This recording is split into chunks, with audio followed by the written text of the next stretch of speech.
Hello class 11th welcome back to my channel. So यहाँ पे हम आपकी टेक्सटाइल डिज़ाइन की यूनिट 1 को डिस्कस करना कंटिन्यू करेंगे। ये इस यूनिट की एक्सप्लेनेशन का पार्ट 5 है, ठीक है। इसमें हम आपका लास्ट जो टॉपिक रह गया था उसको डिस्कस करेंगे और ये वीडियो हिंदी मीडियम में होगी।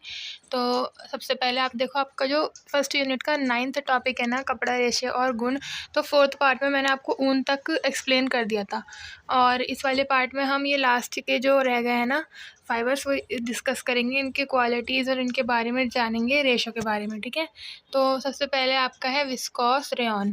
तो विस्कोस रेयॉन के जो सामान्य गुण हैं वो इस तरीके से हैं कि विस्कोस रेयॉन पुनर्जीवित यानी कि रीजेनरेटेड सेल्यूलोज है, ठीक है। ये एक मानव निर्मित फाइबर है और इसमें लगभग पूरी तरह से सेल्यूलोज शामिल है, ठीक है। ये इसकी डेफिनेशन हो गई। फिर ये प्राकृतिक रूप से पाया जाता है सफ़ेद रंग और इसे फीके, अर्ध फीके और चमकीले रंगों में उत्पादित किया जा सकता है, ठीक है। ये हो गई इसकी डेफिनेशन के साथ इसके कलर के बारे में। और विस्कोस फैब्रिक के गुण और प्रदर्शन, तो विनिर्माण के दौरान चमकदार रंग द्रव्य जोड़कर उज्ज्वल और शानदार उपस्थिति को अंतिम उपयोग के अनुसार संशोधित किया जा सकता है और पहनने पर आसानी से झुर्रियाँ पड़ जाती हैं। इस पर छूने में सुखद, मुलायम और ठंडा महसूस होता है और गीली स्थिति में 30 से 40% ताकत ये अपनी खो देता है, ठीक है। यानी कि अगर ये कपड़ा गीला है तो ये कमज़ोर हो जाता है और तेज़ एसिड से आसानी से क्षतिग्रस्त हो जाता है। गर्म तनु खनिज अम्ल यानी कि हॉट डाइल्यूट मिनरल एसिड या ठंडा सांद्र अम्ल यानी कि कोल्ड कॉन्सेंट्रेटेड एसिड्स कपड़े को नुकसान पहुंचाते हैं, ठीक है। ये सारी चीज़ें आपको याद रखनी होंगी। आगे बढ़ते हैं। सिल्वर फिश और कीड़ों द्वारा नुकसान हो सकता है लेकिन पतंगों के प्रति ये प्रतिरोधी है। यानी कि सिल्वर फिश एक कीड़ा होता है, जैसे कि यहाँ पे आप फोटो में देख सकते हो, इससे और बाकी जो कीड़े होते हैं उससे इस फैब्रिक को नुकसान पहुँचता है, लेकिन पतंगों से इसको नहीं पहुँचता। ये उसके मतलब उसका प्रतिरोधी है, ठीक है, पतंगों के प्रति। और हाइड्रोफिलिक यानी कि नमी को जल्दी सोख लेता है। आपको पता होगा हाइड्रोफोबिक और हाइड्रोफिलिक टाइप के होते हैं कपड़े। तो जो हाइड्रोफिलिक होगा वो नमी को सोख लेगा और हाइड्रोफोबिक नहीं सोख पाता, ठीक है, और जल्दी सूख भी जाता है ये। उपभोक्ता उपयोग में रेयॉन, तो विस्कोस रेयॉन का व्यापक रूप से परिधान, घरेलू साज सज्जा और ऑटोमोबाइल टायर में उपयोग किया जाता है और घरेलू साज सज्जा में रेयॉन के फिलामेंट और काते हुए धागे फैशन प्रदान करते हैं, चमकीले, लंबे समय तक टिकने वाले रंगों और मनभावन चमक के साथ। और रेयॉन सबसे कम महंगे रेशों में से एक है। पॉलिएस्टर और नायलॉन के साथ रेयॉन के सम्मिश्रण से ऐसे कपड़े मिलते हैं जो नरम, अधिक आरामदायक और सस्ते होते हैं, ठीक है। ये अत्यधिक ज्वलनशील है, ठीक है, यानी कि इसमें आग जल्दी पकड़ लेता है कपड़ा, इसलिए इसका उपयोग बच्चों के सोने के कपड़ों में नहीं किया जाता। यानी कि बच्चों के जो नाइट वेयर कपड़े होते हैं ना उनमें इसका उपयोग नहीं किया जाता, ठीक है। आगे बढ़ते हैं। नेक्स्ट आपका फैब्रिक है नायलॉन। तो नायलॉन को क्या कहते हैं यहाँ पे कि नायलॉन में सिंथेटिक पॉलीअमाइड मॉलिक्यूलर संरचना होती है और इसे फिलामेंट और स्टेपल के रूप में उत्पादित किया जाता है। आपको पता होगा फिलामेंट लंबे धागे होते हैं और स्टेपल छोटे, ठीक है। और आमतौर पर इसमें गोल क्रॉस सेक्शन होता है।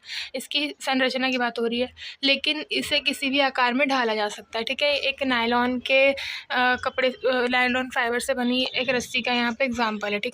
आगे बढ़ते हैं। ये प्राकृतिक रूप से सफ़ेद रंग का होता है। सबसे आम और भारी मात्रा में उत्पादित पॉलीअमाइड नायलॉन 6 है और नायलॉन 66, ये 2 टाइप के नायलॉन है, ठीक है, जो लगभग समान ही होते हैं। आगे बढ़ते हैं।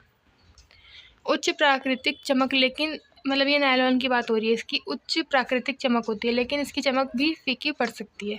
ये वेरी करता है, मतलब अलग अलग स्थिति में अलग अलग टाइप से कि इसकी प्राकृतिक चमक तो होती है पर ये फीकी भी पड़ सकती है। गीली और सूखी दोनों स्थिति में असाधारण रूप से मजबूत है ये, ठीक है। यानी कि गीला और सूखा कैसा भी हो ये कपड़ा स्ट्रांग होता है, ठीक है। छूने पर ठंडा और चिकना लगता है। प्रबल अम्ल यानी कि स्ट्रॉन्ग एसिड से कमज़ोर पड़ जाता है ये। और क्षार कहते हैं एल्कलीस, और ऑक्सीडाइजिंग रिड्यूसिंग ब्लीच से प्रभावित नहीं होता ये, ठीक है। आगे बढ़ते हैं। कीट पतंगों के प्रति प्रतिरोधी है। सूरज की रोशनी के प्रति खराब प्रतिरोध और लंबे समय तक संपर्क में रहने पर कमज़ोर हो सकता है। रंग तथा ताकत में गिरावट का कारण बन सकता है। खराब अवशोषण प्रकृति में हाइड्रोफोबिक, तो यानी कि इसकी जो एब्जॉर्ब करने की क्षमता है ना वो ख़राब है। ये क्या है, हाइड्रोफोबिक। और नमी के अवशोषण की दर धीमी है और सोखने की क्षमता अच्छी है, ठीक है। मतलब ये हाइड्रोफोबिक का मतलब है कि वो जल्दी सोख नहीं पाता। वही तो यहाँ पे बता रहे हैं कि नमी की अवशोषण की दर धीमी है और सोखने की क्षमता अच्छी है। ठीक है, आगे सोखने की जगह यहाँ पे सूखना आएगा। ठीक है, आगे चलते हैं। उपभोक्ता उपयोग में नायलॉन। तो घरेलू साज सज्जा में व्यापक रूप से उपयोग किया जाता है नायलॉन का, मुख्य रूप से बाहरी परिधान और तैराकी परिधान यानी कि स्विमिंग वेयर जो होते हैं, और स्की पैंट्स की जो आप करने जाते हो उसकी जो पैंट्स होती हैं, और सक्रिय खेलों के परिधान के लिए उपयोग किया जाता है नायलॉन का। उत्कृष्ट स्थायित्व के कारण कोट जैकेट में अस्तर सामग्री के लिए उपयोग किया जाता है, हालांकि ये महंगा होता है। ठीक है, आगे बढ़ते हैं। पॉलिएस्टर, ये आपका नेक्स्ट फैब्रिक है। तो इसमें सिंथेटिक पॉलीथाइलीन टेरेफ्थलेट मॉलिक्यूलर संरचना होती है, यानी कि पॉलीथाइलीन टेरेफ्थलेट मॉलिक्यूलर स्ट्रक्चर। ठीक है, स्टेपल लंबाई होती है और इसका उत्पादन किया जाता है फिलामेंट के रूप में, यानी कि इसकी मूल लंबाई क्या है, स्टेपल की तरह, और इसका उत्पादन कैसे किया जाता है, फिलामेंट के रूप में। आगे बढ़ते हैं। सूक्ष्मदर्शी मतलब कि माइक्रोस्कोप से देखने पर ये किसी छड़ के आकार का प्रतीत होता है। ये चिकना और प्राकृतिक रूप से सफ़ेद रंग का है। ठीक है, आगे बढ़ते हैं। प्रकृति में हाइड्रोफोबिक है, नमी के अवशोषण की दर धीमी है और सूखने की दर तेज़ होती है। ठीक है, और मजबूत एसिड से कमज़ोर, जबकि क्षार यानी कि अल्कली से प्रभावित नहीं होता।